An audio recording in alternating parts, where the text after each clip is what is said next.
আসসালামু আলাইকুম, সবাই কেমন আছেন? সো গত ক্লাসে আমরা আলোচনা করেছিলাম কীভাবে ট্যাবল ক্রিয়েট করতে হয় এবং একটা পেজের হেডার অ্যান্ড ফুটার এই দুটি অংশ নিয়ে বা এই দুটি টপিক নিয়ে আমরা গত ক্লাসে আলোচনা করেছিলাম। সো আজকে আরও তিনটি ইন্টারেস্টিং টপিক, তিনটি ইন্টারেস্টিং তো বটেই, পাশাপাশি ইম্পর্টেন্ট তিনটি টুলস নিয়ে কথা বলবো। সো সেই তিনটি টুলস কি? সেই তিনটি টুলস হচ্ছে image, shapes and text box. Okay, তো আমরা ওয়ার্ডে দেখেছিলাম কীভাবে ইনসার্ট করতে হয় ইমেজ বা শেপ, আবার টেক্সট বক্স। তো আজকে আমরা দেখব গুগল ডক্সে কিভাবে আমরা এই তিনটি টুলসের ব্যবহার করতে পারি এবং এই তিনটি টুলস কিভাবে আমরা গুগল ডক্সের মধ্যে অ্যাড করতে পারি। আমরা প্রতিনিয়তই দেখা যাচ্ছে কি একটা ডকুমেন্ট তৈরি করার সময় হয় শেপস বা ইমেজ অথবা টেক্সট বক্স ইনসার্ট কোনো না কোনোভাবেই করতে হয় বা এগুলোর ব্যবহার কোনো না কোনোভাবেই আমাদের করতে হয়। তো চলুন শুরু করি আমরা আজকের ক্লাস হবে তাহলে কি নিয়ে? Image, shapes and text box. Okay, so first of all আমরা গুগল ডক্সটা ওপেন করে নিলাম। দেন আমরা ইনসার্ট থেকে ইমেজ থেকে আপলোড ফ্রম কম্পিউটার। ইমেজ যখন আমরা ক্লিক করলাম তখন আমাদের এখানে কিছু টুলস বা ফিচার দেখাচ্ছে। এখানে সাব ফিচার বলতে পারেন বা সাব মেনু, আমরা ওয়ার্ডে দেখেছিলাম সাব মেনু, সাব ফিচার বা টুলস যেটাই বলেন। এখানে কিছু টুলস বা সাব ফিচার বা সাব মেনু দেখাচ্ছে। তো এখান থেকে আমরা ফার্স্ট অফ অল হচ্ছে upload from computer, search the web, then drive, photos বা ইউআরএল, ক্যামেরা।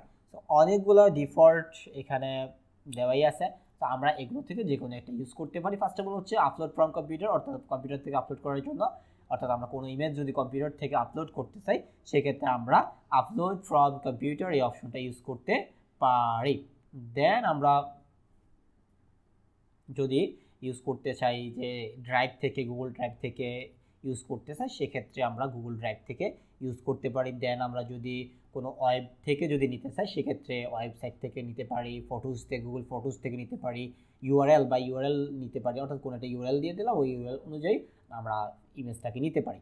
ক্যামেরা থেকে অর্থাৎ সরাসরি আমার ওয়েব ক্যাম দিয়েও আমি ছবিগুলো ইনসার্ট করতে পারি। দেন আমরা first of all upload from computer এটা দেখি। সো আপলোড ফ্রম কম্পিউটারে ক্লিক করলাম। আপলোড ফ্রম কম্পিউটারে ক্লিক করার পরে আমার যে কম্পিউটারের পিসির যে স্টোরেজটা আছে সেই স্টোরেজটা শো করবে। ওখান থেকে আমি আমার যে কোনো একটা ইমেজ, অর্থাৎ আমার কাঙ্ক্ষিত যে ইমেজটা আমরা ইনসার্ট করতে চাচ্ছি ডকুমেন্টের মধ্যে, ওই ইমেজটাকে ইনসার্ট করে নেব। তো আমি এই ইমেজটা ইনসার্ট করে নিচ্ছি, সিলেক্ট করলাম, দেন ওপেন ক্লিক করলাম। করার পরে আমাদের সামনে এই ইমেজটা ইনসার্ট হলো। সো ইমেজটাকে ফার্স্ট অফ অল আমরা একটু রিসাইজ করে নিই, বা ছোটো বড়ো যে কোনো একটা রিসাইজ করে নিলাম। দেন আমরা ইমেজটা রিসার্চ করে নেওয়ার পরে আমাদের উপরে মেনু বারের মধ্যে এখানে কিছু অপশন দেখাচ্ছে। বাই ডিফল্ট ক্রপ, এরপরে হচ্ছে গিয়া বর্ডার ড্যাশ, এরপরে বর্ডার হোয়াইট কেমন হবে, এরপরে বর্ডার কালার কেমন হবে, ইত্যাদি ইত্যাদি। মানে এটা ইমেজের একটা শেপস আছে না, তাই ওই শেপসটাকে একটু কন্ট্রোলিং করার জন্য কিছু টুলস এখানে দেখাচ্ছে। ওকে, তো ফার্স্ট অফ অল আমরা এই যে বর্ডার কালার যে জিনিসটা সেটা নিয়ে যদি একটু কথা বলি বা এটা যদি একটু অ্যাপ্লাই করি তাহলে আমরা বুঝতে পারবো। যেমন আমি যদি রেড কালারটা দিই, আমাদের ইমেজের চারপাশে এটা রেড কালার অ্যাড হলো, এটা ইমেজের বর্ডারে একটা রেড কালার অ্যাড হলো। ওকে, তো দেন আমরা যদি যে বর্ডারের যে হোয়াইটটা রয়েছে সেটা যদি একটু কমে নিতে পারি, যেমন এখানে 2 পয়েন্ট আছে, আমরা যদি চাই এখানে 1 পয়েন্ট করে নিতে পারি, একটু চিকন হবে আর কি। তো এটা আমরা ইউজ করতে পারি চাইলে, যদি না চাই কোনো প্রবলেম নেই, আমরা এখান থেকে সরাসরি নান করে দিলাম, আমাদের এখন কোনো ইমেজ বর্ডারের প্রয়োজন নেই। দেন আমরা ইমেজের বর্ডার ইউজ করার পরে যদি ইমেজের বর্ডারটা এতক্ষণ ছিল কি লাইন স্টাইল ছিল, আমরা যদি এই যে ডট চাই অথবা ড্যাশ চিহ্ন চাই ওইগুলো ইউজ করতে পারি। দেন যে বিষয়টা আছে, যে টুলসটা আছে সেটা হচ্ছে crop image. So image crop করার জন্য আমরা এই অপশনটা ইউজ করতে পারি। সাপোজ আমার ইমেজটা একটু ক্রপ করবো আমরা, সো একটু ক্রপ করতেছি। তো ক্রপ করার সাথে সাথে কিন্তু এটা ক্রপ হয়ে যাচ্ছে। ওকে, সো ওকে, দেন আমি বাইরে ক্লিক করলাম, এটা ক্রপ হয়ে গেছে। ওকে, তো ইমেজ ক্রপ করার জন্য আমরা ক্রপ টুলটা ইউজ করতে পারি। আর এটা হচ্ছে রিসেট ইমেজ, অর্থাৎ আমাদের যে ইমেজটা ছিল এই ইমেজটা রিসেট হলো। ওকে, দেন আমরা যেখানে আরেকটা অপশন, ইমেজ অপশনটা একটু পরে যাচ্ছি আমরা, এর আগে রিপ্লেস ইমেজে যাই। সো রিপ্লেস ইমেজে গিয়ে এটা তো বুঝতেই পারতেছেন যে রিপ্লেস অর্থাৎ এই ইমেজটা জায়গায় অন্য একটা ইমেজ রিপ্লেস করার জন্য আমরা রিপ্লেস ইমেজটা ইউজ করতে পারি। সাপোজ আমরা একটু আগে আপলোড ফ্রম কম্পিউটার থেকে নিয়েছিলাম, এবার আমরা সার্চ দ্য ওয়েব অর্থাৎ ওয়েব থেকে নিব। দেন সার্চ দ্য ওয়েব ক্লিক করার পরে আমি রিসেন্টলি মেবি একটা সার্চ করেছিলাম গুগল ডক্স লোগো। সো এটাই, আপনারা চাইলে অন্য কিছু ইয়ে করতে পারেন, যেমন এখানে যদি গুগল ডক্স লোগো দিয়ে সার্চ করেছিলাম, আমি পিএনজি দিয়ে সার্চ করি নতুনভাবে। তো সার্চ করলাম, করার পরে গুগল ডক্সের পিএনজি যে লোগোগুলো রয়েছে সেগুলো আমাকে সাজেস্ট করতেছে এখানে। সো আমি এখান থেকে একটা সিলেক্ট করলাম, সিলেক্ট করার পরে রিপ্লেস, নিচে একটা অপশন আসছে, সো এই রিপ্লেসে ক্লিক করলাম। সো ক্লিক করার পরে একটু সময় নেবে, সময় নেওয়ার পরে আমাদের আগের যে ইমেজটা ছিল ওই ইমেজটার জায়গায় নতুন যে ইমেজটা আমি ওয়েব থেকে নিয়েছি সেটা রিপ্লেস হয়ে যাবে। আপনারা দেখছেন যে আমি গুগলের যে গুগল ডক্সের যে লোগোটা ওটা রিপ্লেস করলাম আমার আগের ইমেজের জায়গায়। ওকে, সো দেন আমরা এখানে আর কিছু অপশন আছে, ড্রাইভ, যদি আপনি ড্রাইভ থেকে নিতে চান, আপনার গুগল ড্রাইভের ফটোস থেকে নিতে চান, এগুলো আশা করি আপনারা বুঝবেন বা পারবেন। গুগল ড্রাইভে ক্লিক করলে আপনার গুগল ড্রাইভটা ওপেন হবে। সো এখান থেকে যদি আপনি কোনো ইমেজ নিতে চান সেক্ষেত্রে আপনার গুগল ড্রাইভের সকল ফাইল এখানে দেখাবে, আমার ইমেজগুলো দেখাবে। সো ইমেজগুলো থেকে আপনি ইনসার্ট করতে চাইলে করতে পারবেন। সো আমি চাচ্ছি না। সো দেন রিপ্লেস ইমেজের ফটোস বাই ইউআরএল, ক্যামেরা, এগুলো আশা করি বুঝতে পারবেন। ফটোস গুগল ফটোস থেকে নিতে পারবেন, বাই ইউআরএল নিতে পারবেন, ক্যামেরা ওয়েবক্যাম থাকলে ওয়েবক্যাম দিয়ে নিতে পারবেন। সো আশা করি এগুলো আপনারা পারবেন বা বুঝতে পারছেন। আশা করি এখানে আপনারা ইমেজ ইনসার্ট করার অনেকগুলো টুলস বা ফিচার আছে, যে কোনো একটা ইউজ করে আপনি আপনার কাঙ্ক্ষিত ইমেজটা আপনার ডকুমেন্টের মধ্যে অ্যাড করতে পারেন। দেন আমরা ইমেজ অপশনটা নিয়ে কথা বলবো। তো ইমেজ অপশনের মধ্যে ফার্স্ট অফ অল হচ্ছে যে বিষয়টা সেটা হচ্ছে সাইজ অ্যান্ড রোটেশন। সো আমরা যদি আমাদের এই ইমেজটাকে রিসাইজ করতে যাই বা রিসাইজ করতে চাই সেক্ষেত্রে আমরা এখান থেকে ইমেজটাকে রিসাইজ করতে পারি। ফার্স্ট অফ অল আমরা ক্রপ করে রিসাইজ করতে পারি, তবে ক্রপ করলে আমরা আমাদের কাঙ্ক্ষিত রেজাল্টটা পাবো না বা নাও পেতে পারি। আপনাকে যদি ইমেজটাকে বলে যে ফাস্টফুড সাইজে কনভার্ট করতে, সেক্ষেত্রে আপনি কিন্তু ইমেজটাকে ফাস্টফুড সাইজে কনভার্ট করতে পারতেছেন না। কেন? কারণ আপনি কিন্তু ক্রপ করে কিন্তু মেজারমেন্টটা করতে পারবেন না যে আসলে ফাস্টফুড সাইজে হচ্ছে কি হচ্ছে না। তো আমরা সেটা করার জন্য এখান থেকে নির্দিষ্ট একটা মাপ বসাই দিতে পারি, বসানোর পরে আমরা ওই মাপটা এখানে পাবো। দেন আমি এখানে ওয়াইড দিচ্ছি 1.5, দেন আমি হাইট দিচ্ছি 1.9। তবে এখানে যখন আমি ওয়াইড দিয়েছিলাম কত 1.5, বাট যখন হাইটটা আমি 1.9 দিলাম তখন কিন্তু ওয়াইডটা অটোমেটিকলি চেঞ্জ হয়ে গিয়েছে। তো আপনারা কি বলতে পারেন যেটা কেন হয়েছে? গুড। সো এটা মূলত হয়েছে রেশিওটা লক করা ছিল এই জন্য, কারণ রেশিওটা যখন লক করা থাকবে তখন এটা অটোমেটিকলি একটা ভ্যালু চেঞ্জ করলে অপরটা ভ্যালু চেঞ্জ হবে। ওয়াইড চেঞ্জ করলে হাইট, অথবা হাইট চেঞ্জ করলে ওয়াইড অটোমেটিকলি চেঞ্জ হবে। আর এটার কারণ হচ্ছে রেশিওটা লক করা। আর রেসপেক্ট রেশিওটা আসলে কি? এটা হচ্ছে পিক্সেল। আমাদের ইমেজগুলো সাধারণত পিক্সেলের উপর বেস করে তৈরি হয়, ওই পিক্সেলগুলো লক করা থাকে, যার জন্য আমাদের এই ইমেজগুলো কি হয়, এই যে লক করা থাকে আর কি। লক করা থাকার কারণে আমাদের একটা চেঞ্জ করলে আরেকটা চেঞ্জ হয়ে যায়। দেন আমরা আসলে যদি পিক্সেল নিয়ে কথা বলতে যাই অনেক লং হয়ে যাবে, আর এটা আমাদের আলোচনার টপিকও না। সো এতটুকুই বুঝেন আপাতত যে পিক্সেল লক করা ছিল বা রেশিওটা লক করা, সেজন্যই কি এটা একটা চেঞ্জ করলে আরেকটা চেঞ্জ হয়ে যাচ্ছে। তো একটা চেঞ্জ করলে আরেকটা চেঞ্জ না করতে চাইলে বা দুটোই আপনি অ্যাপ্রোপ্রিয়েট ভ্যালু চাচ্ছেন, সেক্ষেত্রে আপনি লক স্পেক্ট রেশিওটা যে চেকমার্কটা দেওয়া আছে এটা তুলে দিতে পারেন। সো এটা তুলে দিলে আপনার যদিও পিক্সেলেটেড, অর্থাৎ আপনার পিক্সেলগুলো একটু হয় চ্যাপ্টা হয়ে যাবে, না হয় লম্বা হয়ে যাবে, যার জন্য ছবিটা দেখতেও লম্বা বা চ্যাপ্টা লাগতে পারে। সো কিছুই করার নাই, আপনার যদি স্পেসিফিক ভ্যালু দরকার হয় সেক্ষেত্রে আপনি এই চিহ্নটা তুলে দিয়ে এখানে মাপটা বসাবেন, তাহলে ওই কাঙ্ক্ষিত রেজাল্টটাই পাবেন। সাপোজ আমি 5 ফুট সাইজ চাচ্ছি, দেখেন আপনার ছবিটা এখন কিন্তু 5 ফুট সাইজে কনভার্ট হয়ে গিয়েছে, কিন্তু আপনার ছবিটা কিন্তু একটু লম্বা হয়ে গেছে। যদিও এই গুগল ডক্সের এই আইকনের মধ্যে বুঝতেছেন না, একটা ছবি যদি হইতো তাহলে কিন্তু অবশ্যই আপনারা বুঝতে পারতেন। সো আশা করি এটা বুঝতে পারছেন। আর হ্যাঁ, কাঙ্ক্ষিত যদি রেজাল্ট পেতে চান সেক্ষেত্রে আপনারা অন্য একটা ফটোশপ বা রিলেভেন্ট কিছু সফটওয়্যার আছে ফটো এডিটিংয়ের, ওইগুলো থেকে রিসার্চ করে এখানে ইনসার্ট করতে পারেন, সেক্ষেত্রে কোনো প্রবলেম না। ওকে, আর এখান থেকে যদি স্পেসিফিক মাপটা চান সেক্ষেত্রে অবশ্যই হয় একটা অ্যাপ্রোপ্রিয়েট মাপ না পেতে পারেন, ওয়ার্ড চেঞ্জ করলে হাইট চেঞ্জ অটোমেটিক চেঞ্জ হয়ে যাবে, একটু স্যাক্রিফাইস তো করতেই হবে, কিচ্ছু করার নাই। দেন অথবা কি করতে পারেন, ওই যে রেশিও বা পিক্সেলগুলোকে ছেড়ে দিতে পারেন, তার উপরে লক তুলে দিতে পারেন আর কি। তো যাই হোক, এরপরে হচ্ছে আমাদের রোটেশনের মধ্যে এখানে কিছু রোটেশন নিয়ে কথা বলবো। রোটেশন নিয়ে কথা বলতে গেলে কতটা রোটেট করবেন আর কি, রোটেশন অনেকগুলো অপশন আছে, এখান থেকে 90 ডিগ্রি রোটেট করলেন, ওকে 80 ডিগ্রি করলেন, দেন আবার আপনার অ্যাপ্রোপ্রিয়েট জায়গায় ফিটিয়ে নিয়ে আসলেন। আবার অ্যাঙ্গেল বসিয়েও করতে পারেন। আমি চাচ্ছি যে আমার এই ইমেজটাকে 45 ডিগ্রিতে রোটেট করবো, সেক্ষেত্রে আমি 45 ডিগ্রি লিখে দিলাম, 45 ডিগ্রি রুটে হয়ে গেলো। যাক, আমরা আবার 0 ডিগ্রিতে ফিরে আসলাম। দেন আমাদের যে অপশনগুলোটা রয়েছে সেটা হচ্ছে কি টেক্সট র্যাপিং, খুবই ইম্পর্ট্যান্ট। কারণ হচ্ছে আমরা আমাদের যে ডকুমেন্টের পিকচারটা সেট করলাম এটা কিন্তু আমাদের লাইনের সাথে কিন্তু একটা অ্যালাইন মেনটেন করতেছে, যার জন্য আমরা চাইলেই কিন্তু এটাকে নাড়াইতে পারতেছি না। ওকে, নাড়াইতে পারতেছি কিন্তু এটা পুরো একটা লাইন হিসেবে কাউন্ট হচ্ছে, অ্যান্ড এটা পুরো একটা স্পেসিং নিয়ে নিচ্ছে। আমি যদি নিচের লাইনে নিয়ে যাই, তো দেখতেই পাচ্ছেন পুরো একটা স্পেসিং নিয়ে নিচ্ছে।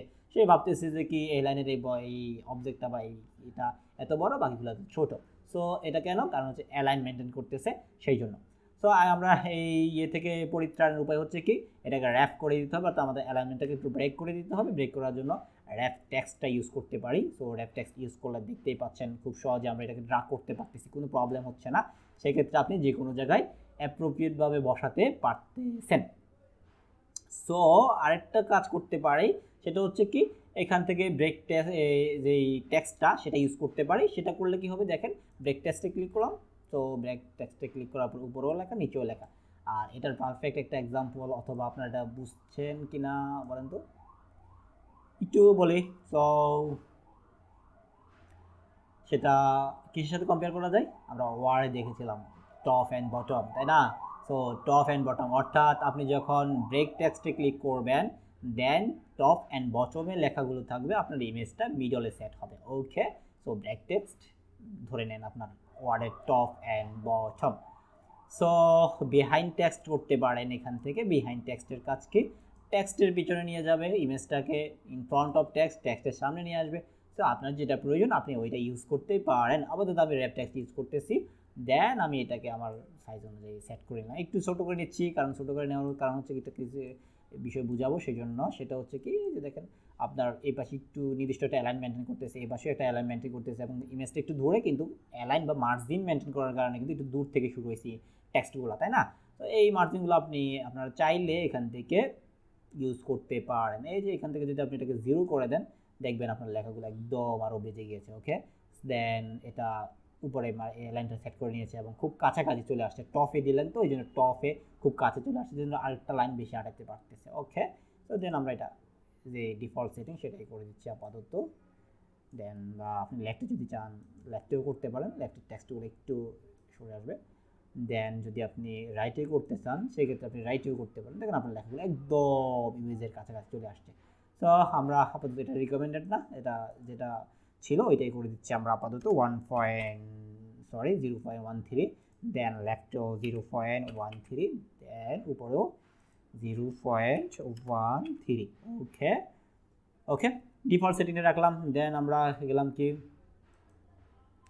এখানে কিছু অপশন আছে both sides. So both sides কোন পাশে করবেন এটা আর কি, মানে সেটিংটা আর কি, মানে বথ সাইডে করবেন নাকি লেফট অনলি করবেন নাকি রাইট অনলি করবেন। তো আপনি আপনার সেটিং অনুযায়ী যে কোনো একটা করতে পারেন, কোনো প্রবলেম নাই। যদি আপনি এখন বথ সাইড থেকে যদি লেফট অনলি দেন, তাহলে লেফট অনলির অপশনটা ইয়ে করতেছে। ওকে, তো এটা বথ সাইডে রাখবেন, বাই ডিফল্ট যে সেটিংটা ওইটাই রাখবেন। ওকে, সো দেন আমরা র্যাপ টেক্সটের পরে আমরা যে বিষয়টা টেক্সট র্যাপিংয়ের পরে পজিশন নিয়ে কথা বলবো ইমেজের। দেন পজিশন নিয়ে কথা বলতে গেলে ফার্স্ট অফ অল যে বিষয়টা সেটা হচ্ছে, পজিশন নিয়ে খুব বেশি কথা বলার নাইও কিছু, কারণ হচ্ছে আমরা এটা নিজেরা মুভ করে যে কোনো জায়গায় অ্যাডজাস্ট করতে পারি। তারপরেও আপনারা যদি চান যে ফিক্স পজিশন অন পেজের সাথে ফিক্স করে রাখবেন পজিশনটা, এটা করতে পারেন। মুভ উইথ টেক্সট এটা রাখতে পারেন, তো এটাই রিকমেন্ডেড, এটাই রাখতে পারেন আপনারা। দেন রিকালার থেকে আপনারা যদি চান এখান থেকে কালারাইজ করতে পারবেন, মানে আপনার এটা এই কালার আছে আপনি অন্য অন্য কালারে কনভার্ট করতে পারবেন আর কি। আমরা এটা এই কালার দেখেছিলাম ওয়ার্ডেও। দেন আপনি চাচ্ছেন যে ওই কালার থেকে এই কালারে কনভার্ট করে দেবেন, করে দিতে পারেন, কোনো প্রবলেম নাই। যাই হোক, আমরা কন্ট্রোল চ্যাট দিয়ে আগের কালারে আসতেছি। সো অ্যাডজাস্টমেন্ট, রিকালারটার পরে অ্যাডজাস্টমেন্ট আসতেছে। সো অ্যাডজাস্টমেন্টে যে বিষয়গুলো আছে সেগুলো হচ্ছে transparency, brightness, contrast. So transparency কতটা হালকা হবে, মানে আপনার কালার যে কালারটা সেট করছেন বা যে ইমেজটা সেটা কত হালকা হবে এটাকে কন্ট্রোল করবেন। ওকে, ব্রাইটনেস কতটা ব্রাইট হবে, উজ্জ্বল হবে বা কতটা কম উজ্জ্বল হবে এটা আর কি। দেন আপনি কন্ট্রাস্ট সেট করতে পারেন, কতটা হাই কন্ট্রাস্ট হবে বা কন্ট্রাস্ট কতটা কম হবে, এগুলো সেট করতে পারেন। আদারওয়াইজ আপনার যদি বেশি খুব বাজে অবস্থা হয় বা বেশি কম বেশি করে ফেলে থাকেন, সেক্ষেত্রে যদি রিসেট করতে চান সেক্ষেত্রে রিসেট করে দিতে পারেন, আগের ডিফল্ট অবস্থায় ফিরে যাবে। ওকে, আপাতত আমাদের ইমেজ অপশনের মধ্যে যে কাজগুলো ছিল এগুলো আমরা কমপ্লিট করতে পেরেছি। অ্যান্ড আচ্ছা গুলো আপনারা বুঝতে পারছেন। নিচে কিছু অপশন সাজেস্ট করতেছে, সেগুলো হচ্ছে কি আমরা দেখেছি already, break text and then behind text, in front of text, margin, move with text, এগুলো সবগুলো আমরা পজিশনের মধ্যে ইমেজ অপশনের মধ্যে দেখেছিলাম। ওকে, দেন আমরা তাহলে ইমেজ যে অপশনটা ছিল কীভাবে ইমেজ ইনসার্ট করতে হয় এই বিষয়টা নিয়ে কথা বলেছি, আশা করি বুঝতে পেরেছেন। এরিয়াতে যাই, দেন ইনসার্ট থেকে ড্রয়িং, ফ্রম ড্রাইভ থেকে নিতে পারি। সো ফ্রম ড্রাইভ থেকে কী করবে সে, ফ্রম আমরা আগে থেকে কোনো যদি শেপস ক্রিয়েট করে রাখি এবং সেটা যদি ড্রাইভে থাকে আমরা ড্রাইভ থেকে সরাসরি আপলোড করতে পারি সেই শেপসটা। ওকে, দেন আপাতত আমাদের ড্রাইভে কোনো ইয়ে নেই, সেজন্য দেখাতে পারতেছি না, দুঃখিত। দেন আপনারা চাইলে এখন যে কাজটা করতেছি এটা তো অটোমেটিকলি আমাদের, আপনারা জানেন যে গুগল ডক্সের অটোমেটিকলি সবগুলো রিকভার, অর্থাৎ অটোমেটিকলি কিন্তু গুগল ড্রাইভে সেভ হয়েছে। আমরা যে কাজগুলো করতেছি এগুলো কিন্তু অটোমেটিকলি কী হয়ে যাচ্ছে, গুগল ড্রাইভে সেভ হয়ে যাচ্ছে। আমরা নেক্সট ক্লাস এটা দেখতে পারবো, বা আপনারা প্র্যাকটিক্যালি দেখতে পারবেন সবগুলো কম্পিউটার থেকেই বসে যখন প্র্যাকটিস করতে যাবেন এতক্ষণে কিন্তু এগুলো সেভ হয়ে যাবে। ওকে, ততক্ষণে। সো সেটা দেখার জন্য আপনারা এখন আপাতত আমরা ড্রয়িং থেকে নিউ আগে ড্রয় করে নিই। তো নিউতে ক্লিক করার পর আমাদের সামনে একটা পপ আপ উইন্ডো আসবে। সো এই পপ আপ উইন্ডো থেকে মূলত আমরা আমাদের ড্রয়িংয়ের যে কাজগুলো বা যে শেপসটা ড্রয় করতে চাই সেটা এখান থেকে ড্রয় করে নিব। সো আমরা এই অপশন থেকেই মূলত shapes draw and text box draw বা টেক্সট বক্স কাস্টমাইজেশন বা শেপ কাস্টমাইজেশন নিয়ে পুরো ডিটেলস আলোচনা করব। ওকে, ফার্স্ট অফ অল হচ্ছে এখানে আন্ডার রিডো এগুলো স্কিপ করে গিয়ে সবার আগে হচ্ছে selection two, then select line. এখানে কিছু লাইন দেওয়া আছে, এখান থেকে আপনারা চাইলে কিছু লাইন ড্রয় করতে পারবেন। সাপোজ আমি এখন চাচ্ছি যে আমার একটা ফলি লাইন প্রয়োজন, সো ফলি লাইন জন্য আমি এটাকে ক্লিক করলাম, দেন আমি একটা ফলি লাইন নিতে পারি। ধরেন আমি এটা ফলি লাইন নিলাম, এটা আঁকা বাঁকা হচ্ছে, আপনি শিফট ধরবেন তাহলে সুতা থাকবে আপনার লাইনটা। দেন আমি ওকে শিফট দিয়ে ড্রয় করতেছি, তাহলে কি সবগুলো নির্দিষ্ট একটা অ্যাঙ্গেলেই কাজ হচ্ছে। ওকে, আমাদের তাহলে শেপটা ড্রয় করে ফেললাম, খুব সহজে ফলি লাইন ড্রয় করে ফেলতে পারলাম আমরা। এই ফলি লাইন ড্রয় করলাম, তো ফলি লাইন থেকে আবার অন্যান্য লাইনগুলোও ড্রয় করতে পারি। আবার এই লাইনের মধ্যে একটা স্ট্রোক পড়ে আছে, আমরা যদি একটু স্ট্রোক বা ফিলে যাই, যেমন fill colour, so fill colour থেকে যদি আমরা এটাকে একটু চেঞ্জ করতে চাই, সাপোজ চেঞ্জ করে দিলাম, তারপর এখানে একটা স্ট্রোক পড়ছে চারপাশে, তো স্ট্রোকটার প্রয়োজন নয়, সেক্ষেত্রে আমরা স্ট্রোক কালারটাকে ট্রান্সপারেন্ট করে দিতে পারি, মানে আমাদের স্ট্রোক দরকার নেই। দেন এগুলো কীভাবে কাস্টমাইজ করতে পারি কালারগুলোকে। ওকে, সাপোজ আমাদের এখানে দেখেন আমাদের কিন্তু এই পয়েন্টটা কিন্তু এই পয়েন্ট এক সমান হয় না, তাই না? তো দুইটা পয়েন্ট দুই দিকে একটু বেশ কম আছে, তাই না? তো এটাকে কাস্টমাইজ করার জন্য আমরা মাউসের রাইট বাটন ক্লিক করে এখানে কিছু অপশন আছে, কাট, কপি, পেস্ট উইথাউট ফরম্যাটিং, সবগুলোই আপনাদের দেখানো বা আপনারা পারেন। ডিলেট, এডিট পয়েন্ট, আর এখানে নতুন আসছে শুধু এডিট পয়েন্টটা। ওকে, সো এডিট পয়েন্টে ক্লিক করলাম, দেন আমরা দেখেছিলাম ওয়ার্ডে, তাই না, পয়েন্টটা। তো আমরা একটু ড্রাগ করে যেহেতু সামনে আসবে, বেশিটা একটু সামনে আনো, দেন ওকে, কারণ এভাবে আপনারা এডিট পয়েন্ট এই যে এবার কিন্তু এপ্রোপ্রিয়েটভাবে এটা সোজা হয়েছে। ওকে, তো এভাবে কোনো পয়েন্টগুলোকে আপনারা এডিট করতে পারবেন। ওকে, দেন আমরা এটাকে রিমুভ করে দিই, ব্যাক স্পেস দিয়ে ডিলিট করে দিলাম। আমরা তার চেয়ে আপাতত এখানে না, আমরা এখান থেকে অন্যান্য কিছু শেপস ড্রয় করব। সাপোজ একটা ন্যাশনাল ফ্ল্যাগ ড্রয় করব, সো একটা আয়ত নিলাম, আর একটা বললাম না, যাই হোক। দেন শেপের কালারটা চেঞ্জ করে আমরা এখান থেকে ধরেন ডার্ক গ্রিন দিলাম, সো শেপের আউটলাইনটা প্রয়োজন নেই, ট্রান্সপারেন্ট করে দিলাম। দেন আমরা একইভাবে এখান থেকে একটা ওভাল নিলাম, সো এটাকে আপনি ফ্রি হ্যান্ডে আঁকলে অবশ্যই এটা ওভাল হবে, সেই জন্য আপনি আপনারা কী করতে পারেন, শিফট চেপে ধরতে পারেন, শিফট চেপে ধরলে এটা সার্কল হবে। ওকে, দেন আমরা এটা কালারটা চেঞ্জ করে দিয়ে রেড করে দেব, অ্যান্ড আউটলাইনটাকে ট্রান্সপারেন্ট বা নো আউটলাইন করে দেবো, যেটা আমরা ইয়েতে ওয়ার্ডের নো আউটলাইন হিসেবে দেখেছিলাম। তো আমাদের শেপটা কিন্তু ধরেন অ্যাপ্রোপ্রিয়েট মাস্কার না, যদিও এখানে একটা স্মার্ট গাইডের ফেসিলিটি আছে। তো ওই ফেসিলিটি দিয়ে আমরা বুঝতে পারবো যেটা মাঝখানে যাচ্ছে কিনা। তারপরেও যদি বলেন যে না আমি ওইটা দিয়ে ইউজ করতে যাচ্ছি না, যদিও এটাই ইউজ করবে সবাই, তারপরেও যদি বলেন না আমি এখানে থাকা একটা অপশনের সাহায্যে, যেটা আমরা ওই যে ওয়ার্ডের মধ্যে করেছিলাম, মাল্টিপল শেপ সিলেক্ট করে অ্যালাইনমেন্ট করেছিলাম, এখানে ওই অ্যালাইনমেন্টটা করতে চাচ্ছি, তো সেই জন্য সরাসরি কী করতে পারেন, ফার্স্ট অফ অল এই শেপটা, দেন এই শেপটা দুটা শেপ সিলেক্ট করলেন, মাউসের রাইট বাটন ক্লিক করলেন, দেন মিডল অ্যালাইন করে দিলেন। ওকে, দেন এখান থেকে গিয়ে এই যে সেন্টার করে দিলেন। ওকে, দেখছেন আপনার এটা অ্যাপ্রোপ্রিয়েট মিডলে চলে আসছে শেপটা। ওকে, এখান থেকেও করতে পারেন, আদারওয়াইজ আমরা একটু আগে যেটা বললাম যে স্মার্ট গাইড দিয়ে করতে পারেন। সাপোজ আপনি একটু ড্রাগ করলে দেখবেন মিডলে আসছে, অ্যান্ড আপনি যদি সেন্টারে আসছে দেন মিডল নিতেছেন, একটু নিচে ড্রাগ করেন দেখবেন সেন্টারে আসছে। ওকে, তা বুঝতেই পারতেছেন এটা মিডল বা সেন্টার অ্যাপ্রোপ্রিয়েট জায়গায় আছে। সো এভাবেই ইউজ করি আমরা সাধারণত। যদি বলেন যে না ওইটা কীভাবে করে একটু দেখি, তো এই জন্য দেখাই দিলাম আর কি, মাল্টিপল শেপ সিলেক্ট করে কীভাবে আপনারা এই মেজারমেন্টটা করে নিতে পারেন আর কি। সো আমরা এখান থেকে কিন্তু একটা বিষয় এই যে একটু খেয়াল করলে দেখতে পাবো সেটা হচ্ছে শেপসের মধ্যে আরও কিছু অপশন আছে। ওকে, অনেকগুলো অপশন, অ্যারোজ আছে, এর ফলে কল আউটসের অনেকগুলো সিম্বল আছে, দেন ইকুয়েশন অনেকগুলো সিম্বল আছে। সো আপনাদের যেটা প্রয়োজন আপনারা সেটা নেবেন। ওকে, দেন আমাদের হচ্ছে কি এই যে এখানে শেপস টেক্সট বক্স, এটা একটু পরে আসতেছি। তো দেন ইমেজ, যদি আপনার কোনো ইমেজ প্রয়োজন হয় সেক্ষেত্রে আপনারা এখানে ইমেজ ইনসার্ট করতে পারবেন। সাপোজ আমি ইমেজে ক্লিক করলাম, দেন ওইটার উপরে আরেকটা পপ আপ আসছে, এখান থেকে আমি আপলোড করবো থেকে কম্পিউটার থেকে যাচ্ছি আপাতত। সো গুগল ড্রাইভ বা ব্যারিয়াল সার্চ থেকে করে নিতে পারতাম। যাই হোক, যেহেতু ক্লিক করে ফেলেছি আমরা গুগল ড্রাইভ না আপলোড করি কম্পিউটার থেকে, সাপোজ আমার ওই ইমেজটাই। ওকে, দেন একটু সময় নেবে আপলোড হতে। তারপর আমাদের আপলোড হওয়ার পরে আমরা যখন এখান থেকে সিলেক্ট করবো অটোমেটিকলি আমাদের এই যে ড্রয়িং যে ক্যানভাস আছে আমাদের সামনে, এটার মধ্যে একটা ইমেজ ইনসার্ট হয়ে গিয়েছে। ওকে, তো আমরা যদি এভাবে ইমেজ ইনসার্ট করতে চাই সেটা এখান থেকে করতে পারি এইভাবে। আদারওয়াইজ আমরা আসলে ওইটা এখান থেকে করতে পারি। কোত্থেকে বলেন তো?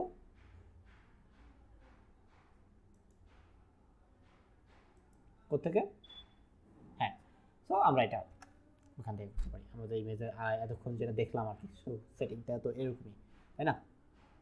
দেন ইমেজের পরে যে বিষয়টা সেটা হচ্ছে যে আমাদের ফিল কালার, এরপরে বর্ডার কালার সেগুলো দেখলাম, বর্ডার হোয়াইট দেখলাম কত মোটা চিকন হবে আর কি, ড্যাশ হবে কি না ইত্যাদি ইত্যাদি সবগুলো আছে। দেন আমাদের আরেকটা বিষয় সেটা হচ্ছে যে আশা করি শেপস ড্রয়ের যে বিষয়গুলো আপনারা সেগুলো বুঝতে পারছেন। দেন আমরা এটাকে একটু ভিতরে আর কোনো সেন্স শেপ আর কি, তো আপনারা যদি এই শেপের জায়গায় অন্য একটা শেপে কনভার্ট করতে চান সেক্ষেত্রে এই অপশনটা ইউজ করতে পারেন। দেন রোটেশন যদি প্রয়োজন হয় রোটেট করতে পারেন। সেন্টার এতক্ষণ যেটা দেখালাম আর কি, কোন অ্যালাইন যদি মেনটেন করতে হয় এভাবে করতে পারেন। দেন আচ্ছা, এখানে যে সেন্টারটা এটা হচ্ছে ফেজের সেন্টার। ওকে, ফেজের যে সেন্টারটা সেটা করতে পারেন আর কি, হরিজন্টালি বা ভার্টিক্যালি। দেন এটা তো দেখাইলামই। দেন গ্রুপ করতে করে রাখতে পারেন। তো আমি এটা গ্রুপ করে রেখে একটা উপরে নিয়ে যাচ্ছি। দেন এটাকে একটু ছোটো করে রাখি। ওকে, দেন আমরা এটাকে ছোটো করে মিডলে এনে রাখতেছি। ওকে, সো মিডলে আনার জন্য এখানে ওইটা ইউজ করতে পারি, এই যে সেন্টার, হরিজন্টালি সেন্টার করে দিলাম। ওকে, নিচে আমরা একটা টেক্সট বক্স ড্রয় করবো। সো টেক্সট বক্স ড্রয় করলাম। ওকে, এখানে আমরা কিছুটা লিখবো ফার্স্ট অফ অল। সো লেখার জন্য হচ্ছে ধরেন গ্লোবাল আইটি ইনস্টিটিউট লিখে দিয়ে GLOBAL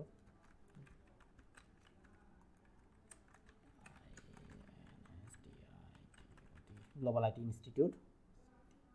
ওকে, দেন আমরা এটার মধ্যে কিছু কাস্টমাইজেশন করতে পারি। ফার্স্ট অফ অল হচ্ছে এখানে আপনার কিছু অপশন দেওয়া আছে, এগুলো দেখলাম। এটা হচ্ছে ফন্ট সেন্ড করতে চেঞ্জ করতে পারি, এখান থেকে রোবটও করে দিলাম সাপোজ।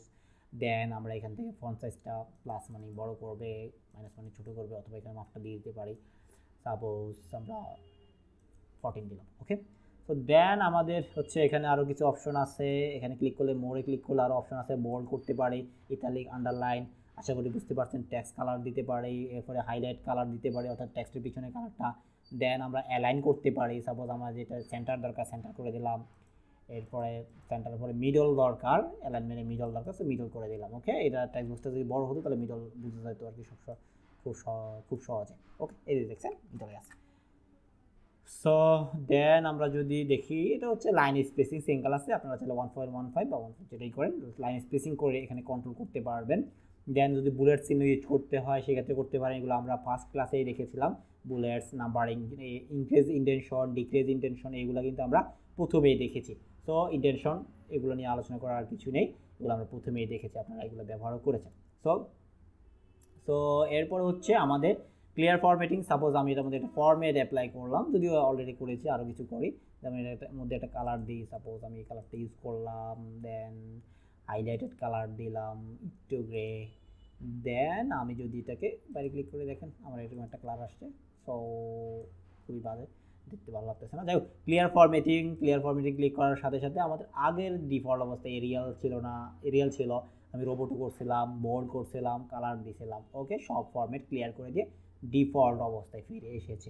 আশা করি বুঝতে পারছেন টেক্সট বক্স কীভাবে ড্রয় করতে হয় এবং টেক্সট বক্সের মধ্যে টেক্সটগুলোকে কীভাবে কাস্টমাইজ করতে হয় সেই বিষয়টা বুঝতে পারছেন। আশা করি এখানে আর কোনো প্রবলেম নেই আপনাদের।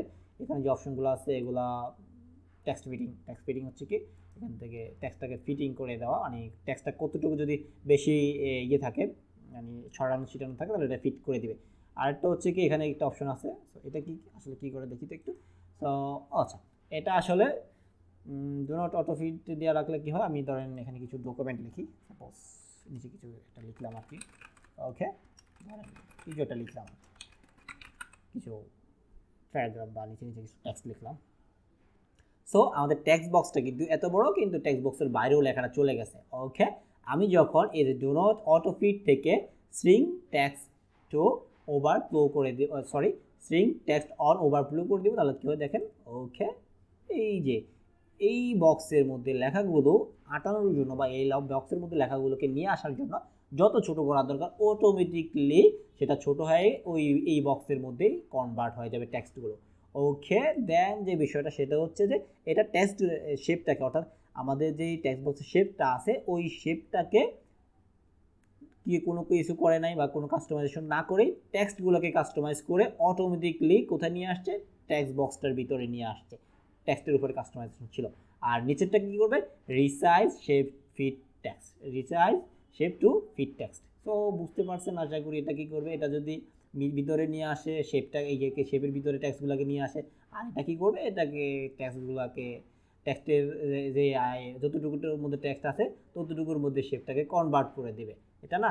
তো ক্লিক করে দেখি, দেখছেন আমাদের টেক্সটের মধ্যে কিন্তু অটোমেটিকলি সে কনভার্ট করে দিয়েছে শেপটাকে, মানে টেক্সট বক্সের যে শেপটা আছে ওই শেপটা বড় হয়ে গিয়েছে টেক্সট যতটুকু ছিল ততটুকুর মধ্যে। তাহলে বুঝতে পারছেন। সো আমরা ডু নট অটো ফিট করে দিলাম, তাহলে এটা অটো ফিট অবস্থায় আছে। এখন আমি কোনো কিছু লিখলে শেপের বাইরে দেখাবে, আর যদি এখান থেকে আমি সিং করে দিই তাহলে এটা লেখাটা ভিতরে আনার জন্য যত ছোটো করা দরকার তত ছোটো করবে, আর যদি আমরা রিসাইজ করে দিই তাহলে শেপটাকে বড় করবে আর কি, সে টেক্সট বক্সের শেপটা। আশা করি আপনারা এতটুকু বুঝতে পারছেন। দেন আমরা যে বিষয়টা নিয়ে কথা বলবো সেটা হচ্ছে যে, ওকে রিসাইজ করে দিই, ওকে ধরেন আমরা এখান থেকে এটা বোল্ড করে দিলাম, দেন এটাকে ধরেন মিডল করে দিলাম। তো আশা করি আপনারা বুঝতে পারছেন আমাদের আজকের যেই ক্লাসটা ছিল সেই ক্লাসটা হচ্ছে কি নিয়ে, আমাদের ওকে মিডল রাখলাম, সেন্টার রাখলাম। তো আজকের ক্লাসটা ছিল মূলত কিভাবে ইমেজ ইনসার্ট করতে হয় গুগল ডক্সের মধ্যে, এবং shape customisation, text box customisation, এই তিনটা ইন্টারেস্টিং টপিক বা টুলস নিয়ে আজকে আমরা আলোচনা করব বলেছিলাম। ইতিমধ্যে আমরা এই বিষয়গুলো নিয়ে আলোচনা করে ফেলেছি। সো আমাদের প্রায় সবগুলো আলোচনাই শেষ, আর কিছু নেই। তো নেক্সট ক্লাসে আমরা অন্য কোনো ইন্টারেস্টিং টপিক নিয়ে বা ইম্পর্টেন্ট টপিকস নিয়ে আলোচনা করব।